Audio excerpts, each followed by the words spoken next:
The experience you are about to watch is a heaven-orchestrated plan to save you and everyone who cares to listen about the coming doom. Recently, a sister shared an experience she had about a coming season when it's all going to be a terrible moment for mankind, both believers and unbelievers, and she shared places where everyone needs to run to when it begins to happen. Today's experience reveals a shocking thing about that same experience. Please, brothers and sisters, don't skip this video. Take just a few minutes of your time to watch this and save yourself and your family. If you don't mind, tell us where you are watching this from so that we can continue praying for you and your family for preservation. My name is Bartholomew Hendricks, and I'm 58 years old living in America. For weeks after what happened to me on October 27th, 2025, I kept quiet about it. I told my wife, I told my pastor, but I didn't think it was something I needed to share with everyone. Why would anyone want to hear from me? But 3 days ago, I saw a video online. A woman doctor from Colorado was talking about dying and meeting Jesus, and how he showed her places where Christians would be safe during the tribulation. When I heard her story, my hands started shaking. 2 of the places she mentioned were exactly what I had seen too.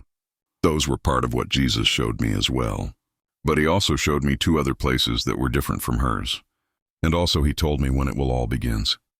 That's when I knew this wasn't just my imagination or some weird dream. This was real. God was warning his people through different messengers, and I needed to speak up about what I saw. So here I am, telling you everything that happened to me that day in October.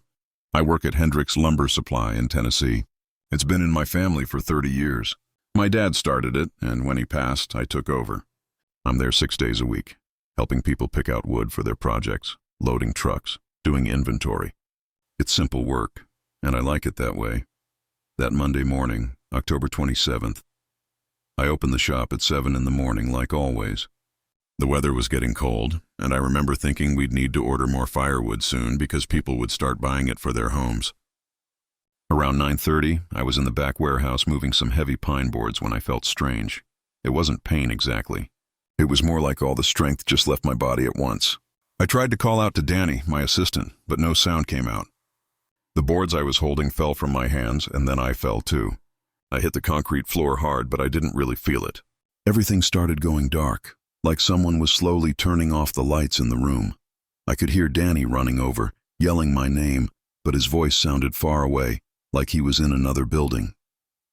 Then everything went completely black and silent. What came next changed everything I thought I knew about life and death. I felt myself lifting up, but not like standing up, more like floating up. When I looked down, I saw my own body lying on that warehouse floor. Danny was on his phone, probably calling 911, and he looked terrified. I wanted to tell him I was okay, but I couldn't. I just kept rising higher and higher. The warehouse disappeared. The whole town disappeared. I was moving through space, but it wasn't scary. I felt more peaceful than I had ever felt in my entire life. There was light all around me, but it wasn't like sunlight or electric light. It was alive somehow. It had warmth and love in it. Then I saw him.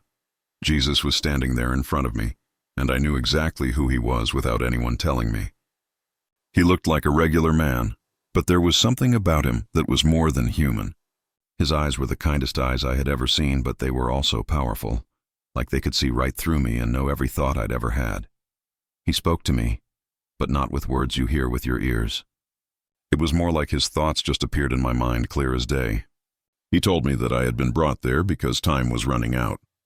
He said the tribulation was starting very soon, and his people needed to know where they could find safety. I tried to say something back, but he raised his hand gently, and I understood that I just needed to listen and watch. The space around us changed. Suddenly, we were high above the earth, and I could see the whole world spread out below us like a map. Jesus pointed down, and he started showing me 4 different places where believers would be protected during the terrible times that were coming. The first place he showed me was mountain communities. I saw small towns and settlements up in mountain ranges across different countries. These weren't big cities or famous places. They were quiet spots where families had moved over the past few years without really knowing why. He explained to me that he had been calling certain people to these mountains, preparing them for what was coming. I watched as scenes from the near future played out before my eyes.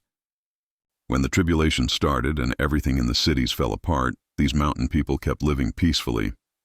Their food supplies never ran out, even though they should have. Their water wells kept flowing when everyone else's dried up. They grew vegetables in gardens that should have died in the bad weather, but somehow the plants stayed healthy and green. He told me that these mountain communities would be the first type of refuge, places where believers who had learned to live simply and trust God would find safety. The second place was underground caves and hidden valleys. This surprised me because I had never thought about caves as safe places. But Jesus showed me natural cave systems that most people didn't know existed. He said these had been prepared long ago, waiting for the time when believers would need to hide from persecution. I saw families receiving dreams and visions that led them to these caves.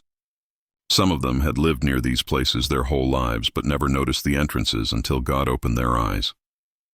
When they went inside, they found huge chambers with fresh air and clean water. It wasn't dark and scary like you'd think. Somehow there was light, and it felt safe and protected. The people living in these underground refuges didn't need anything from the outside world. Food appeared for them daily. Their clothes stayed in good condition no matter how long they wore them. Children played and laughed, and adults worshipped God with joy. I even saw angels walking among them, protecting them and encouraging them. These two places, the mountains and the caves, were exactly what the woman doctor from Colorado had talked about in her video. That's how I knew what I saw was real and matched what God was showing other people, too. But then Jesus showed me two other types of refuges that were different from what she had seen. The third place he revealed to me was something I never would have expected. He showed me ordinary shopping malls and big stores that had been abandoned. I'm talking about those massive buildings that used to be Walmart or Target or shopping centers, but they had closed down and been empty for years. He explained to me that he would use these forgotten buildings as gathering places for his people. When persecution got really bad and believers couldn't meet in churches anymore, they would be supernaturally guided to these empty stores. On the outside, the buildings would look abandoned and dark. But inside, God's presence would be so strong that it would be like a piece of heaven on earth. I watched as believers from all over would arrive at these places, led by dreams and inner feelings they couldn't explain. When they walked through the doors, they found thousands of other Christians already there, worshiping and praying together. The government tried to find these meetings, but their cameras and tracking devices couldn't see what was happening inside. To them, the buildings just looked empty. What amazed me most was watching miracles happen in these places. Sick people got healed the moment they walked in. People who were demon-possessed got set free. Those who were hungry found tables filled with food, even though there were no kitchens or restaurants. The building seemed to expand on the inside, fitting way more people than should have been possible. He told me that these abandoned commercial buildings would become churches for the underground believers, hidden in plain sight where the enemy couldn't touch them. The fourth and final refuge Jesus showed me was schoolhouses. Not the big modern schools in cities, but old country schools and small Christian schools in rural areas. He showed me specific schools in places like rural Texas, Michigan, and even some in Montana. These weren't famous religious schools or expensive private academies.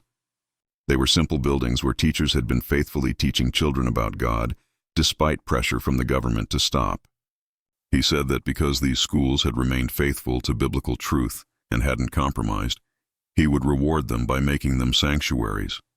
I saw what would happen in the future. When Christian families were being torn apart by persecution, parents would receive instructions in dreams to take their children to these specific schools. When they arrived, they found other families already there. The buildings became like safe fortresses where children could grow up protected and loved. Government officials tried to shut these schools down, but every time they got close to the buildings, something would stop them. Some saw walls of fire around the property. Others felt overwhelming fear that made them turn back. The children inside never even knew that danger had come near them. They just kept learning and playing in perfect safety. He explained to me that these schools would be refuges specifically for families with children, places where the next generation could be protected and prepared for the days ahead. As I watched all four of these refugees, Jesus began to tell me about the timing of when everything would start. He said that November 2025 would be the month when the tribulation truly began. Most people wouldn't recognize it at first. They would just see problems with money and government, not understanding that these were the birth pains of the end times. He showed me what would happen in the coming weeks. I saw computer systems crashing all over the world. Banks couldn't open because all their records were destroyed. People's savings disappeared overnight. Credit cards stopped working. The whole financial system just collapsed suddenly. I watched people panicking in cities, standing in long lines trying to get cash that wasn't there. Stores ran out of food within hours. The government kept saying they would fix everything, but they had no idea how. But then he showed me the difference in the 4 refuges. While everyone else was freaking out, the people in the mountain communities just kept living normally. They didn't need banks or credit cards because they had learned to live without depending on the world's systems. Their simple life, which people had made fun of before, was now the smartest way to live. The believers in the underground caves didn't even know about the financial collapse. They were completely protected from all the chaos happening above ground. God was providing everything they needed supernaturally. The abandoned stores that had become secret churches were helping desperate people who showed up looking for answers. These churches stayed open all day and night, feeding people and giving them hope when everything else was falling apart. The protected schools kept running smoothly, teaching children as if nothing was wrong in the outside world. Parents who managed to get their kids to these places felt incredible peace, knowing their children were safe. Jesus then showed me the second wave of trouble that would come a few months later. He revealed to me that after the money problems, there would be severe persecution of Christians. Governments would pass laws making it illegal to gather for worship. Churches that refused to register with the government would be shut down. People would be arrested just for owning a Bible or praying in public. I saw technology being used to track and control everyone. Every phone, every computer, every smart device became a spy tool for the government. People who had loved their technology suddenly realized it had become a trap they couldn't escape. But again, the 4 refugees were protected from all of this. The mountain communities had never been big on technology anyway, so they weren't being tracked. The underground caves had no cell service or internet, which turned out to be a blessing. The abandoned store churches had somehow become invisible to surveillance cameras. The protected schools had angels blocking all electronic signals from getting in or out. He told me that during this time of persecution, believers would need to make hard choices. Those who tried to hold on to their comfortable lives would find themselves unable to reach the refuges. But those who were willing to give up everything, for him, would be supernaturally guided to safety. I watched as some Christians who had been wealthy and successful lost everything and became bitter at God. Even though they knew about the refuges, they couldn't receive the spiritual guidance to find them because their hearts were still attached to their old lives. But I also saw poor people and humble people who found the refuges easily. They had already learned to depend completely on God, so when everything fell apart, they weren't shaken. They just followed his voice, and he led them straight to safety. The hardest thing Jesus showed me was families being divided. I saw parents who made it to the refugees while their grown children didn't. The children had stopped following God closely, and when the crisis came, they couldn't hear his voice guiding them to safety. This wasn't God being mean or picking favorites. It was just the natural result of the choices each person had made over the years. He told me that his heart broke watching families torn apart, but he couldn't force anyone to choose him genuinely. People who loved their comfort more than they loved him, who trusted their own wisdom more than his guidance, would find themselves excluded from the very safety they could have had through real faith. As the vision continued, I saw the tribulation getting worse and worse. About 9 months after the initial collapse, things got really bad. True Christians were being hunted down. Some were put in prison. Some were killed for refusing to deny their faith. It was horrible to watch, but the 4 refugees kept shining like lights in the darkness. The mountain communities became completely self-sufficient through God's miraculous provision. The underground caves had angelic visitors who brought encouragement to the hidden believers. The abandoned store churches became centers of supernatural power where dead people were raised back to life and sick people were instantly healed. The protected schools became places where God's glory was so strong that even unbelievers could feel it from far away. He showed me that each type of refuge had a special purpose. The mountain communities were prayer centers where believers prayed nonstop for people who were still lost. The underground caves preserved pure worship and kept the Bible safe while false religion spread everywhere else. The abandoned store churches were healing stations where miracles proved God's power to doubters. The protected schools were places where children would be raised to carry faith into the future. I saw demonic forces trying to attack these refugees, but they couldn't get through. Angels with flaming swords guarded every entrance. The presence of God was so thick around each refuge that demons couldn't even get close. Most amazing of all, I watched as believers from these refugees were sent out on special missions. People from the mountain communities would travel with angel protection to deliver messages to specific individuals God wanted to reach. Members of the underground caves would come out temporarily to rescue other believers. The store churches would send healing teams to help people in the darkest places. The schools would become centers where God sent dreams and visions to seekers in surrounding areas. As the vision was ending, Jesus looked at me with such love and such urgency.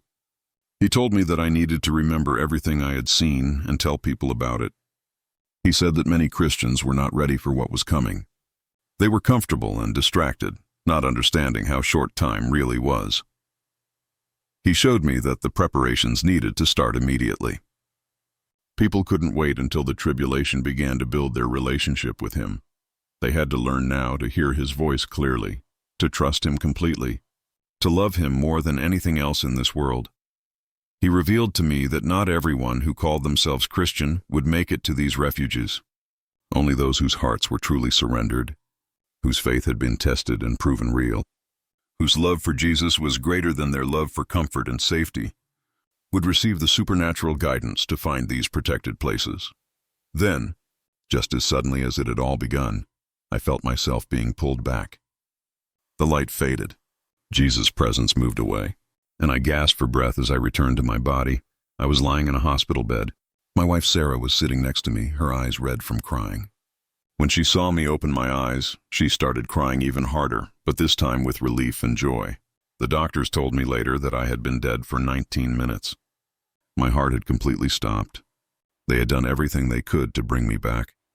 And just when they were about to give up, my heart suddenly started beating again on its own. I tried to tell Sarah what I had seen, but the words seemed too small for what I had experienced. How do you explain heaven to someone who's never been there? How do you describe Jesus to someone who hasn't looked into His eyes? For the next few weeks, I went back to work at the lumber yard, but everything felt different. I couldn't stop thinking about what I had seen. I told my pastor, and he believed me, but he advised me to be careful about who I shared this with. Some people wouldn't understand, he said. Some would think I was crazy or making it up. So I kept mostly quiet, just telling a few close friends and family members. But then I saw that video from the woman doctor in Colorado. When she mentioned the mountains and the caves, I almost fell out of my chair. Those were two of the exact same places I had seen.